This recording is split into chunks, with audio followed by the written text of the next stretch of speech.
નમસ્કાર દર્શક મિત્રો, કનમ એક્સપ્રેસ ન્યૂઝમાં આપનું સ્વાગત છે। હવે જોઈએ આજના મુખ્ય સમાચાર। એસઓજી પોલીસે આરોપી ભાવિક પ્રવીણભાઈ કાતરિયાને રેલવે સ્ટેશન બહારથી ઝડપી પાડ્યો। આરોપી રત્ન કલાકાર છે અને તે ધોરણ 12 સુધી અભ્યાસ કરતો હતો। આરોપી દુબઈથી અમદાવાદ પ્લેન મારફતે ગોલ્ડ લાવતો હતો અને અમદાવાદથી સુરત ટ્રેન મારફતે ગોલ્ડ લાવતો હતો। પોલીસે આરોપી પાસેથી એક બેગ મળી આવી હતી, જે બેગમાં દુબઈ ખાતેથી સ્મગલિંગ કરેલ રેક્ઝિન કપડામાં કેમિકલથી સ્પ્રે લગાડેલ હતો, જે 239.500 ગ્રામ સોનું હતું, જેની કિંમત ₹26,34,500 થાય છે। તે ઉપરાંત આ ગુનામાં આરોપી અમિત કુમાર નામના ઈસમને ગોલ્ડ આપવાનો હતો તથા આરોપીને આ સોનું દુબઈમાં બેઠી નિરાલી રાજપૂતે મોકલ્યું હતું તથા અન્ય એક આરોપી અક્રમ ઉર્ફે ઇક્રમ જેવો ભરૂચમાં જ ઉતરી ગયો હતો। આમાં આરોપીને ₹15 લાખ મળતા હતા કમિશન। તે ઉપરાંત આરોપીનો એક કોડવર્ડ હતો, दुबई से 2 कबूतर उड़ के आ रहे हैं। रिपोर्टर सागर सोलंकी, सूरत। એસઓજીએ એક સ્મગલિંગનો ગોલ્ડ સ્મગલિંગનો એક કેસ કરે છે, જેમાં ભાવિક પ્રવીણભાઈ કાતરિયા તરીકે આરોપી છે, જે દુબઈથી એક બેગની અંદર લિક્વિડ ફોર્મમાં સોનું લઈને આવતો હતો।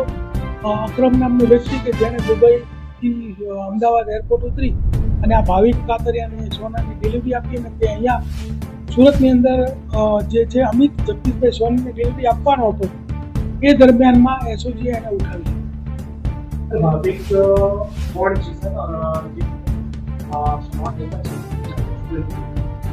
ભાવિક છે જે રત્ન કલાકાર છે અને મહુવા ભાવનગરનો વતની છે। એની પાસેથી જે સોનું પકડેલ 240 ગ્રામ પકડ્યો છે। ટોટલ 27 લાખનો મુદ્દામાલ જપ્ત કરવામાં આવેલો છે અને આ વ્યક્તિ જે છે એ 12 ધોરણ ભણેલો છે। દુબઈથી કોણ આપતો?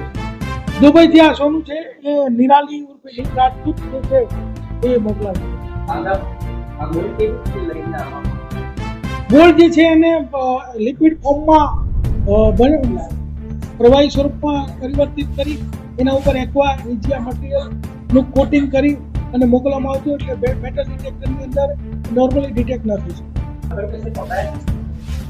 ભાવિન કાતરિયા છે જે અગાઉ પકડાયેલો નથી, પરંતુ અમિત જગદીશભાઈ સોની વિરુદ્ધમાં કોઈ ચીટિંગનો અગાઉ ગુનો દાખલ થયો છે।